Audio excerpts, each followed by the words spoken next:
Makalu. Ya kai. Ka zo nan kana ta bacci baka san me yake faruwa ba. Me yake faruwa a cikin garin? Ka san Sani? Kana Sani ba nan kusa da gidan su Sadiya mai sai da sabulu. Okay, Sani. Shi. Na gane me yake faruwa. Me yake faruwa? Shekaran jiya a shingen gidan su Sa'adi ya karbi shayi a gurin shi Aibi ya sha. Ashe da shaka fashe a Shi Sani kumbura ya zama kato. Wani irin kumbura? Kafarsa ta fi kilomita. Kai. Shekaran jiya da za a mai aski. Kwatana aka je aka ɗebo turawa suka aske.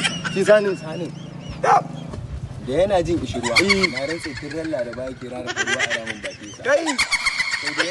Ya ci cincin fa ya fi cikin cokali. Hashin hankali. Shi Sani. Ka gaskiya na tausaya masa. Shi Sani. Saboda tsabar girman kamarsa. Tantara fa aka tara da takalmin su jini ba. Ko baka san me ba. Amma suna azuka kai ma a gurin Alƙur'ani.